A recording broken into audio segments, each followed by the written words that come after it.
Hello, kumusta mga tol? Ito yung first time na makikita nyong meron na tayong action cam. Kasi nakapag medyo may budget naman na tayo, nakapag-invest na tayo ng action cam natin. Kasi nung mga unang vlog ko, actually hindi ko siya matatawag na vlog eh. Parang dinocument ko lang. Yung kung maalala nyo yung sa Robinson, yung matanda. Ito siya. Yan. Tapos yung isa sa may part ng Delphine Albano Isabela yun eh. Wala akong balak nun na mag-vlog ganun, parang kasi document ka. Binibideo ko lang kung ano yung mangyayari sa dinadaanan ko, kung ano yung view ng dinadaanan ko. Binibideo ko lang siya talaga. Nagkataon lang mga tol na meron tayong nadaanan na kasi yung sa Robinson, uunahin ko na lang yung sa Robinson. Nagkakabit kami ng tarpaulin yan noon. Kasama ko si Roland. Yan, shoutout sa'yo Roland, yung kasamaan ko dati sa work. Nagkakabit kami ng tarpaulin tapos biglang lumapit si tatay. Kung gusto nyo malaman yung full details niya pala mga tol, nandun naka-upload sa Facebook page natin. Ipa-flash ko sa yan. Taga Isabela. Kasi yung mga unang vlogs natin mga tol, cellphone lang ang gamit natin nun. Kaya medyo hindi siya okay pa. Ngayon nakapag-invest na tayo mga tol ng action cam natin. May papakita na natin ng mas mabuti, mas maigi kung ano yung mga nangyayari sa mga araw-araw at oras na pagtulong natin, paggawa natin ng mabuti sa kapwa mga tol. Maraming salamat sa Panginoon kasi binigyan niya tayo ng napakaraming opportunities para magawa lahat ng bagay na ito mga tol. Hindi natin to magagawa kung hindi dahil sa tulong niya mga tol. At siyempre sa mga opportunities na binibigay niya. Maraming salamat nga rin pala sa mga taong naging parte ng paglago ko. Kumbaga tinuturing ko silang parang blessings. Lalo na sa trabaho ko ngayon. Hindi ko makakalimutan mga tol yung mga nagawa niyong mabuti. Sobrang na-appreciate ko yun mga tol.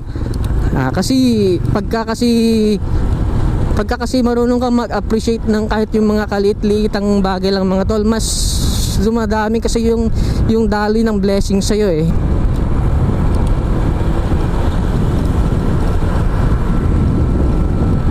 At syempre mga tol, maraming salamat din sa boss ko na syempre siya ang nagpapasahod sa akin, nagbibigay ng blessing.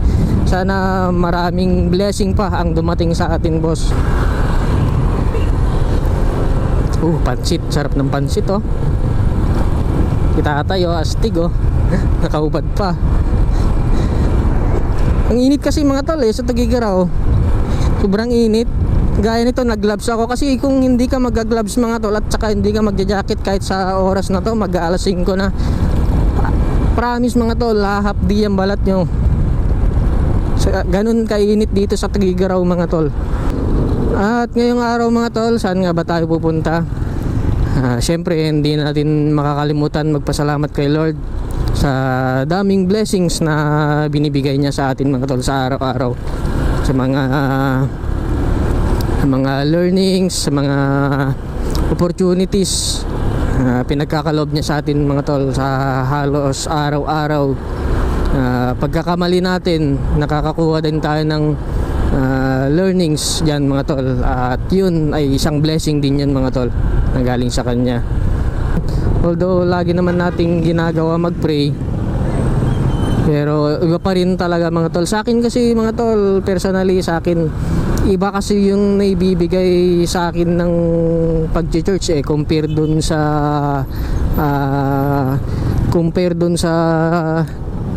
pagpe-pray lang. Parang although nagpe-pray naman tayo mga tol, pero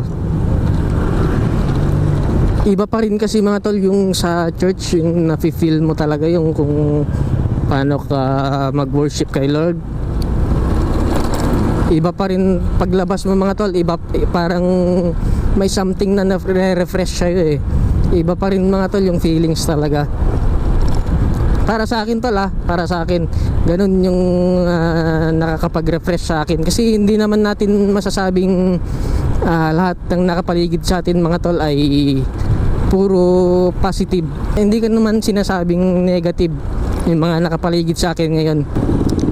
Sa araw-araw kasi mga tol, ang daming negatives eh, kaya kailangan nating mag-refresh. Para sa akin lang mga tol ganun yung ginagawa kong refresh sa sarili ko. Dito na tayo mga tol, sa Victory. Shout out Victory Church, thank you po.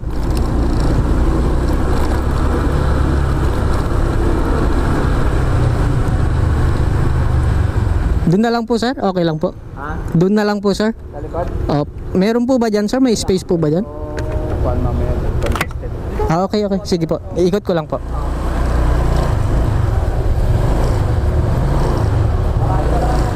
Sige po.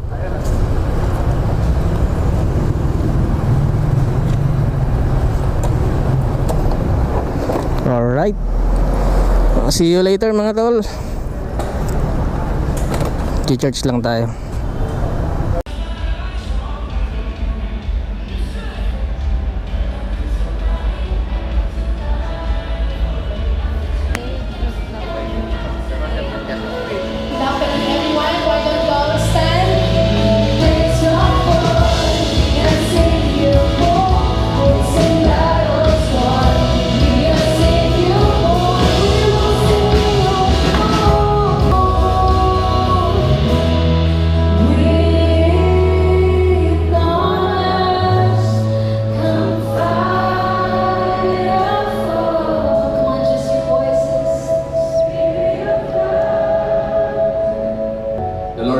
Face shine on you and be gracious to you, and the Lord turn His face toward you and give you peace. God bless the church. See you again next Sunday.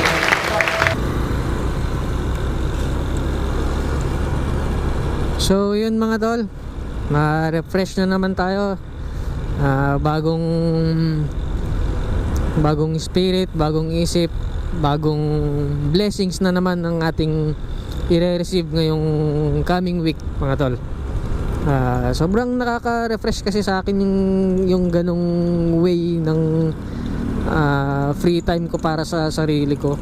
Ewan ko sa iba comment mo nga po ate, kuya, mga tol, kung ano yung nafe-feel mo kapag hindi lang sa pag-church, pagka binibigyan sige po, kung binibigyan nyo ng free time yung sarili nyo para mag-refresh, ano yung mga way nyo, at saka ano yung nafe-feel nyo pagkatapos.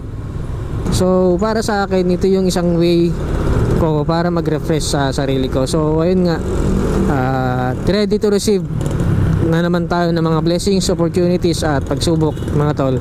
Na-strengthen na naman tayo. At yun, more blessings sa atin mga tol. Thank you po. More blessings sa atin ngayong week at sa paparating pa na mga araw mga tol. More opportunities.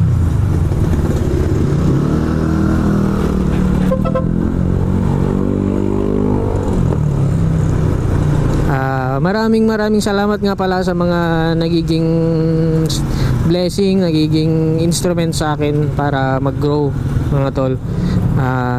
Sobrang na-appreciate ko yun, hindi ko kayo makakalimutan. Sana mag-iingat tayo palagi mga tol, kasi marami pa tayong pagsasamahan at makakamit nyo rin yung tagumpay na gusto nyo sa buhay mga tol. Basta huwag lang tayong susuko, wag nating i-give up mga tol. Kung ano yung mga nasimulan natin, tuloy-tuloy lang natin mga tol, kasi hindi mo namamalayan, baka ikaw ay nasa 3/4 ka na ng yung minimiti, tapos bigla kang sumuko. So yung blessing sa'yo, di ba, parang aatras mga tol. So tuloy-tuloy lang natin kung ano yung nasimulan natin mga tol. Magtatagumpay din tayo balang araw mga tol. So yun, dito ko natatapusin ang aking vlog. Maraming salamat sa panonood.